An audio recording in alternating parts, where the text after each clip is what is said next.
So hello students, आज हम discuss करेंगे इलेक्ट्रोकेमिस्ट्री चैप्टर क्लास 12th का चैप्टर नंबर 2। इलेक्ट्रोकेमिस्ट्री एक ऐसी ब्रांच है साइंस की, एक ऐसा सब्जेक्ट है कि उसमें हम क्या पढ़ते हैं, उसमें हम कन्वर्जन्स पढ़ते हैं। किस बात का कन्वर्जन्स? सो देखो, the subject of science that involve the conversion the electrical energy into chemical energy and chemical energy into electrical energy. देखो, नाम में छुपा है इलेक्ट्रो यानी इलेक्ट्रिकल, केमिस्ट्री यानी केमिकल एनर्जी। इस इलेक्ट्रोकेमिस्ट्री के चैप्टर में हम ओवरऑल यही देखेंगे कि कैसे इलेक्ट्रिकल एनर्जी केमिकल एनर्जी में बदली जाती है और कैसे केमिकल एनर्जी इलेक्ट्रिकल एनर्जी में बदली जाती है। इसके लिए हम दो शेल का यूज करते हैं। एक होता है हमारा इलेक्ट्रोलाइटिक शेल, एक होता है इलेक्ट्रोलाइटिक शेल और एक होता है इलेक्ट्रोकेमिकल शेल। इलेक्ट्रोलाइटिक शेल में हम पढ़ते हैं इलेक्ट्रोलाइटिक, इलेक्ट्रो यानी इसमें हम पढ़ेंगे इलेक्ट्रिकल एनर्जी से केमिकल एनर्जी में चेंज होगा, electrical energy into chemical energy ऐसे कन्वर्जन होगा। एक होता है इलेक्ट्रोकेमिकल शेल, इलेक्ट्रोकेमिकल वर्ड के आगे केमिकल, तो उसमें हम क्या करेंगे, केमिकल एनर्जी से इलेक्ट्रिकल एनर्जी में कन्वर्जन पढ़ेंगे, chemical energy to electrical energy.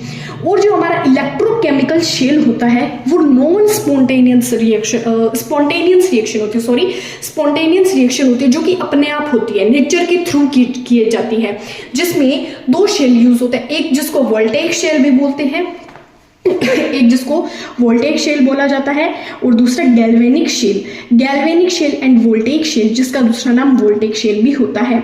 इसमें क्या होता है, इलेक्ट्रिक केमिकल एनर्जी से इलेक्ट्रिकल एनर्जी में बदला जाता है, chemical energy to electrical energy, और ये स्पॉन्टेनियस रिएक्शन होती है। नेक्स्ट होती है हमारी डैनियल शेल, जो इलेक्ट्रोलाइटिक शेल की तरह होती है। ये इसमें electrical energy to chemical energy में बदला जाएगा। Daniell cell also referred to as galvanic और वोल्टेइक जनरेट्स इलेक्ट्रिसिटी जनरेट करेगा। और ये नॉन स्पॉन्टेनियस होती है। नॉन स्पॉन्टेनियस कैसे? जैसे मान लो अपन ने क्या लिया, वाटर में NaCl डाला और उसको बैटरी से कनेक्ट किया, कैसे NaCl मोल्टन सॉल्यूशंस वगैरह दिखाएंगे, वो सब हम देखते हैं। तो ये नॉन स्पॉन्टेनियस होती है, इसमें हमें एक्सटर्नल एनर्जी की रिक्वायरमेंट होती है, जबकि जो हमारा गैल्वेनिक और वोल्टेइक शेल होता है, इन इलेक्ट्रोकेमिकल शेल, उसमें एक्सटर्नल फोर्स की रिक्वायरमेंट नहीं होती। तो जो ये हमारा चैप्टर है इलेक्ट्रोकेमिस्ट्री, ये मैंने इनकी डेफिनेशन लिख दी और इसको हम 3 पार्ट में डिवाइड करेंगे। 3 पार्ट कौन से मैं बता देती हूँ।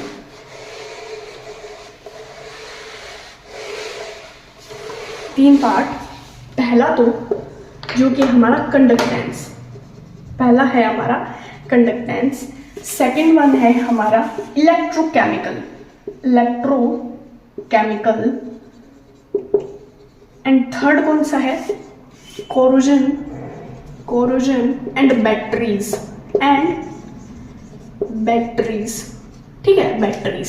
सो पहले हम डिस्कस करेंगे कंडक्टेंस के बारे में। What is conductance? कंडक्टेंस होती क्या है? देखो, कंडक्टेंस को मैं ऐसे समझाऊंगी कि जैसे मान लो कि ये क्या है, ये हमारा पाथ है, रोड मान लो आप इसको, ठीक है, ये हमारा पाथ है और ये एकदम स्ट्रेट है, एकदम स्ट्रेट रोड है, ठीक है। तो यहाँ पे हमारे लिए व्हीकल चलाना भी इजी होगा और हमारा खुद का चलना भी इजी होगा। तो यहाँ पे हम कंटिन्यूअसली चल रहे हैं, ठीक है। लेकिन क्या हुआ कि हमें आगे कोई मान लो ये सड़क साफ नहीं है, ठीक है, जिगजैग पाथ वाली है, तो उबड़ खाबड़ वाला रास्ता होगा। तब इसमें क्या होगा कि जो हमें रेजिस्टेंस क्रिएट होने लगेगा, ठीक है। रेजिस्टेंस कैसे क्रिएट होने लगेगा? एक तो जो हम सीधा चल रहे थे, अच्छे से चल रहे थे बिना कोई रुकावट के, एक हमारे रास्ते में रुकावट आ गई, ठीक है। जो रुकावट आ गई उसको तो हम बोलेंगे रेजिस्टेंस, रुकावट आई उसको हम क्या बोलेंगे, रेजिस्टेंस। और हम कंटिन्यूअसली हमारा सीधा चल रहे हैं बिना कोई हिंड्रेंस भी एक तरीके की रुकावट है, बिना कोई रेजिस्टेंस के, तो उसको हम क्या बोलते हैं, कंडक्टेंस। तो वैसे ही आयंस में और इलेक्ट्रॉन के फ्लो में होता है, जैसे कि मान लो ये हमारा वायर है, ठीक है, वायर में इलेक्ट्रॉन का फ्लो होता है, तभी हमें इलेक्ट्रिसिटी प्रोवाइड होती है। इसमें इलेक्ट्रॉन का फ्लो हो रहा है, ठीक है। अगर इलेक्ट्रॉन का फ्लो अच्छे से हो रहा है बिना कोई रुकावट के, मान लो बहुत अच्छे से हो रहा है, तो इसका मतलब है कि उसकी कंडक्टेंस क्या है, अच्छी है, ठीक है, अच्छे तरीके से वो कंडक्ट हो रहा है। अगर उसमें रेजिस्टेंस आ रहा है, वो अच्छे से फ्लो नहीं हो पा रहा, जैसे मान लो कि यहाँ पे कोलिजन हो रहा है, इलेक्ट्रॉन के बीच में क्या हो रहा है, कोलिजन हो रहा है, ये स्ट्रेट वायर है और इसमें इलेक्ट्रॉन के बीच में क्या हो रहा है, कोलिजन हो रहा है, तो अब जो हमारे इलेक्ट्रॉन है वो अच्छे से मूव नहीं कर पाएंगे इन द वायर या इन द इलेक्ट्रोलाइटिक सॉल्यूशन की भी बात कर सकते हैं। जैसे मैंने क्या लिया, ये इलेक्ट्रोलाइटिक सॉल्यूशन लिया, इलेक्ट्रोलाइटिक सॉल्यूशन लिया और ये इलेक्ट्रोड डाली। अभी तक हमने चैप्टर स्टार्ट किया है, तो आई नो कुछ बच्चे इलेक्ट्रोड के बारे में नहीं जानते होंगे, तो आप एक बार ऐसा मानो कि जो रोड होती है जो हम वाटर के अंदर डिप करते हैं, आप उसको समझ सकते हो, ठीक है। तो ये हमारा इलेक्ट्रोलाइटिक सॉल्यूशन है, इसमें मैंने एक रोड डिप किया है और इसमें हमारा आयंस का फ्लो हो रहा है, ठीक है। आयंस यानी हमने मान लो जो सॉल्यूशन लिया वो Zn का लिया है, तो ये अपने अलग अलग आयन में डिसोसिएट होगा। इतना तो बहुत बेसिक चीज है, बच्चे जानते होंगे। तो Zn+2 एंड SO4 2-, ठीक है। इसमें इलेक्ट्रॉन का फ्लो है, इसमें आयंस का फ्लो है।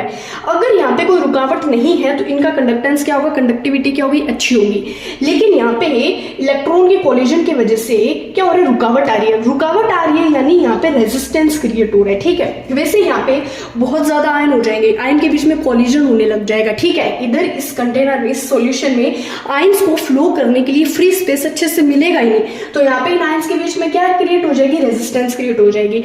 और अगर मानो यहाँ पे आयंस बहुत ही इजीली फ्लो कर रहे हैं, तो वहां पे क्या हो जाएगी, कंडक्टेंस अच्छी हो जाएगी, अच्छे तरीके से कंडक्ट होंगे हमारी इलेक्ट्रॉन्स या आयंस, ठीक है। अब ये जो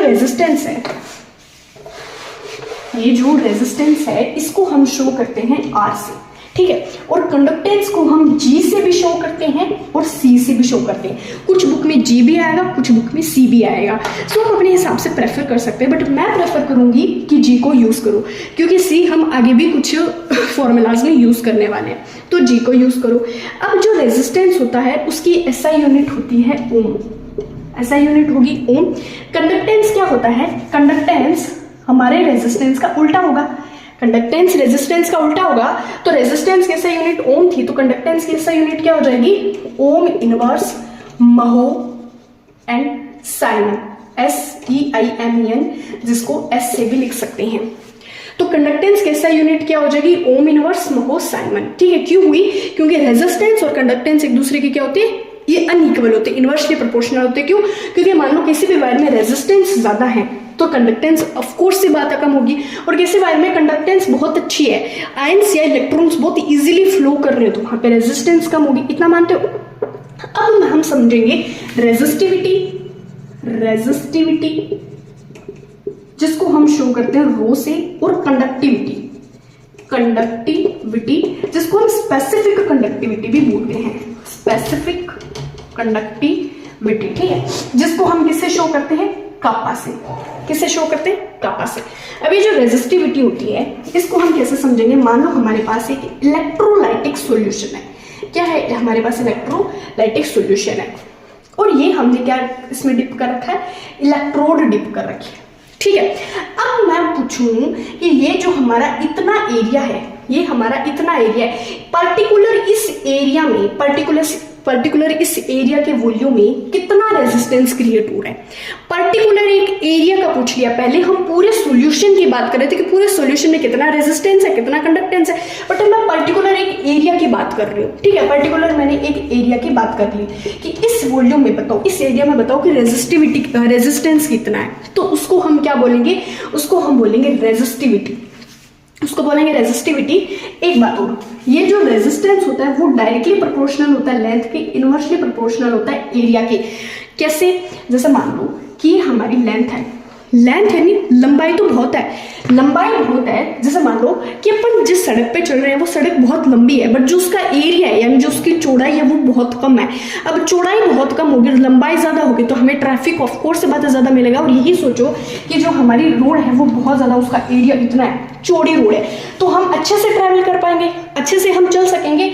एक गाड़ी यहाँ से जाएगी, एक इधर जा सकती है, किधर जा सकती है, कैसे जा सकती है, और ये बहुत पतली रोड है, ठीक है। लेंथ लंबा है, बट क्रॉस सेक्शन एरिया क्या है, बहुत ही कम है। एरिया कम होगा तो वहां पे क्या होगा, इलेक्ट्रॉन का कॉलिजन होगा, इलेक्ट्रॉन की टकराव होगी, इलेक्ट्रॉन आपस में लड़ेंगे, या इलेक्ट्रॉन्स आयंस कुछ भी बोल सकते हो। तो अगर हमारा लेंथ ज्यादा होगा और क्रॉस सेक्शन या एरिया, जो एरिया है, चौड़ाई है, वो क्या होगी, कम होगी। चौड़ाई कम होगी तो रेजिस्टेंस क्या हो जाएगी, बढ़ जाएगी। और चौड़ाई ज्यादा होगी तो इलेक्ट्रॉन्स हमारे इजीली फ्लो कर पाएंगे, तो वहां पे क्या हो जाएगा, रेजिस्टेंस कम हो जाएगा, ठीक है। इतना मानते हो। अगर चौड़ाई ज्यादा है तो रेजिस्टेंस कम हो जाएगा। उसके बाद अब जब हम ये प्रोपोर्शनलिटी का साइन हटाते हैं तो हमारे पास आता है रो, प्रोपोर्शनलिटी का साइन हटाते हैं तो हमारे पास आता है रो LA। अब ये रो है ना, यही हमारी रेजिस्टिविटी है। रो क्या है? यही हमारी रेजिस्टिविटी है। एक पर्टिकुलर एरिया में कितना रेजिस्टेंस क्रिएट हो रहा है हमें बताने वाली रेजिस्टिविटी यही है, ठीक है। अब अगर हम बात करें रेजिस्टेंस के ऐसा यूनिट क्या थी? ओम। रेजिस्टेंस की ऐसा यूनिट थी ओम। अब मैं यूनिट निकालना सिखा रही हूँ। और रो का रो। लेंथ की ऐसा यूनिट क्या होती है? सेंटीमीटर।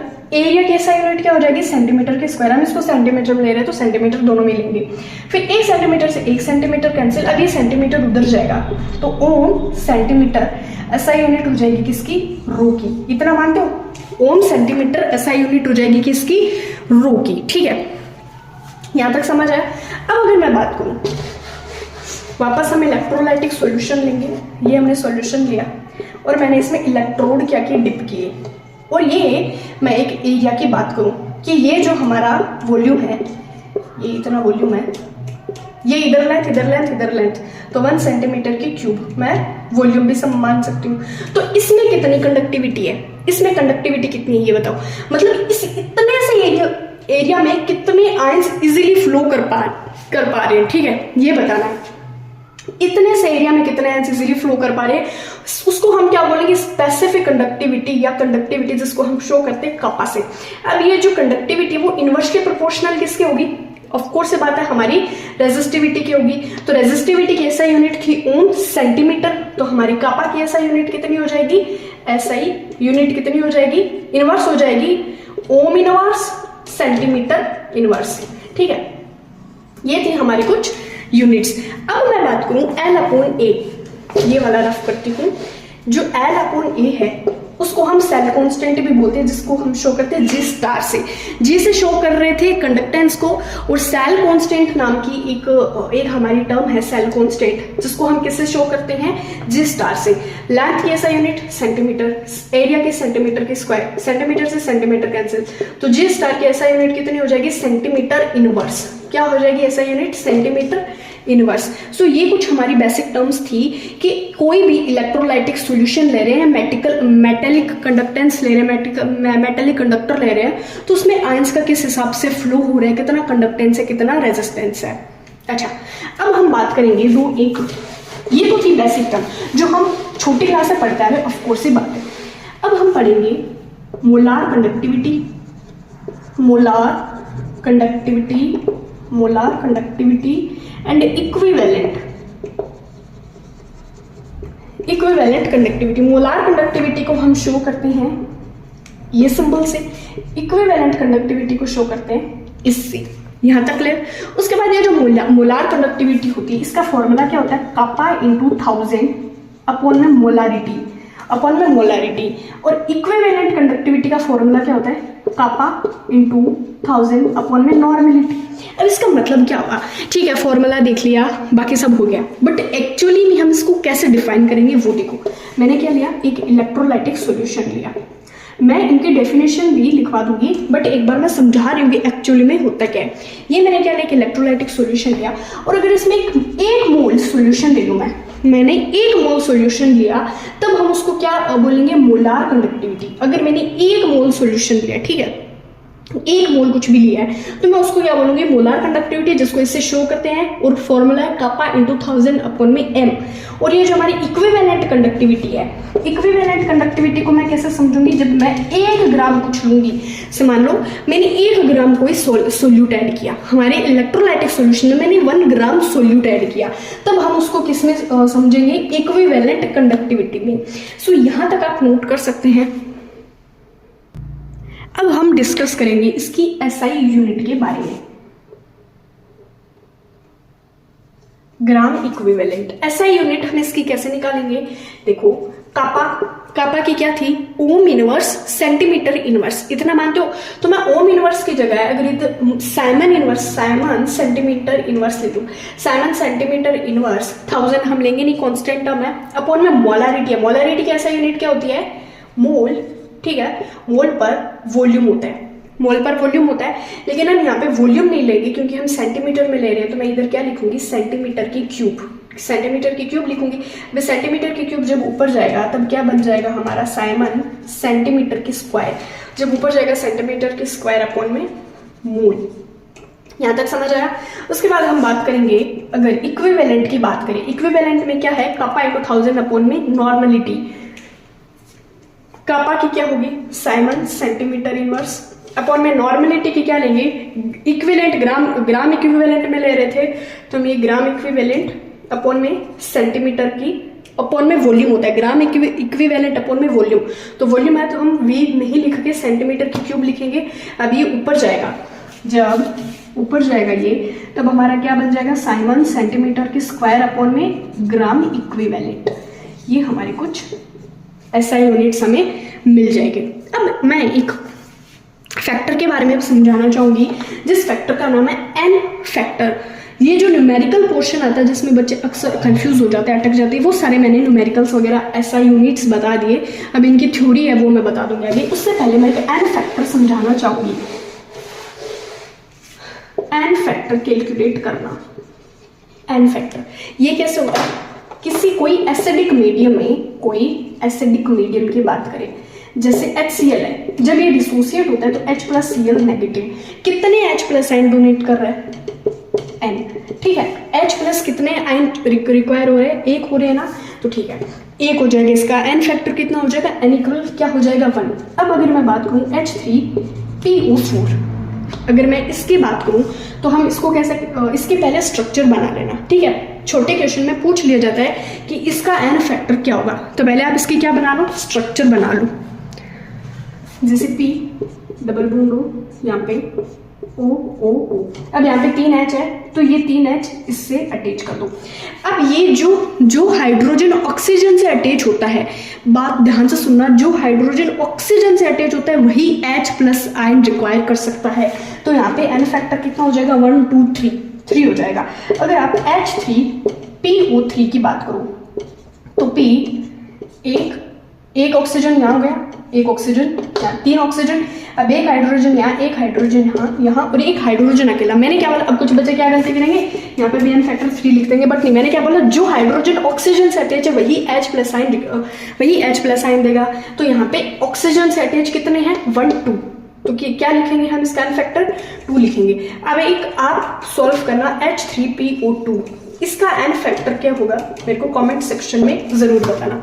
अब हमने एन फैक्टर सॉल्व कर लिया। अब आगे हम बात करेंगे इलेक्ट्रोकेमिकल शेल से पहले हम एक कोलराश लॉ पढ़ेंगे। कोलराश लॉ पढ़ने से पहले एक मैं बताना चाहूंगी कि मैंने क्या लिया, एक इलेक्ट्रोलाइटिक सॉल्यूशन लिया। ये मेरा क्या है, इलेक्ट्रोलाइटिक सॉल्यूशन, और यहाँ पे भी मैंने इलेक्ट्रोलाइटिक सॉल्यूशन लिया। मैंने 2 कंटेनर लिए हैं, ठीक है, 2 कंटेनर में इलेक्ट्रोलाइटिक सॉल्यूशन लिया है, जहाँ पे H plus 2H plus SO4 2 minus H plus SO4 2 minus H plus SO4 2 minus H plus SO4 2 minus. यहाँ पे आयंस क्या है, बहुत ज्यादा है। आयंस की मोबिलिटी क्या है, बहुत। आयंस की मोबिलिटी के बारे में हम अभी नहीं बात करेंगे, इतना समझो कि यहाँ पे आयंस क्या बहुत ज्यादा है। और यहाँ पे यही सॉल्यूशन है, बट मैं आगे बता रही हूँ कि हम ऐसे कौन सी कंडीशन लाएंगे कि इसकी मोबिलिटी इंक्रीज होगी या डिक्रीज होगी। यहाँ पे आयंस तो है 2H प्लस SO4 2 नेगेटिव, लेकिन यहाँ पे मैंने इस सॉल्यूशन को क्या बना दिया, डाइल्यूट बना दिया। डाइल्यूट कैसे बनाया, मैंने इस सॉल्यूशन के अंदर वाटर ऐड किया, इस सॉल्यूशन के अंदर वाटर ऐड किया तो सॉल्यूशन क्या बन गया, डाइल्यूट बन गया। और ये क्या था, कंसंट्रेटेड सॉल्यूशन था। मेरी बात ध्यान से सुनना, कंसंट्रेटेड यानी जिसमें सोल्यूट की मात्रा ज्यादा हो, और डाइल्यूट यानी जिसमें हमने वाटर बहुत अच्छे से ऐड कर रखा हो, ठीक है। अब इसमें हमने बहुत अच्छे से वाटर ऐड कर रखा है, तो यहाँ पे जो ये आयंस है ना, इनकी मोबिलिटी इंक्रीज हो जाएगी। क्यों, क्योंकि पानी बहुत ज्यादा है, डाइल्यूशन है एकदम, ठीक है। तो वहां पे जो ये आयंस है ना बहुत इजीली फ्लो कर पाएंगे। जहाँ पे ये आयंस क्या करेंगे, इजीली फ्लो हो पाएगा आयंस का, इजीली फ्लो ऑफ आयंस, इतना मानते हो। लेकिन यहाँ पे कंसंट्रेटेड सॉल्यूशन है तो does not ease flow of ions. क्यों, क्योंकि यहाँ पे कंसंट्रेटेड है, यहाँ पे भीड़ भाड़ ज़्यादा है, आप ऐसे समझ सकते हो कि कंसंट्रेटेड होगा, वाटर कम होगा, तो पानी ये जो आयंस है ये अच्छे से मोबाइल नहीं हो पाएंगे, मोबाइल यानी मोशन नहीं हो पाएगा, इनका मोबिलिटी कम हो जाएगी और यहाँ पे इंक्रीज हो जाएगी। अब हम कुछ फैक्टर्स पढ़ेंगे अपॉन दी कंसंट्रेशन की मोलालिटी पे, किस हिसाब से मोबिलिटी बढ़ती है घटती है। इलेक्ट्रोलाइटिक और मेटेलिक की कंडक्टेंस के बारे में भी बात करेंगे, और वो जो कुछ फैक्टर्स पढ़े थे अपन ने उनकी थ्योरी भी लिखवा देती हूँ। उसके बाद हम पढ़ेंगे इलेक्ट्रोलाइट कोलराश लॉ के बारे में।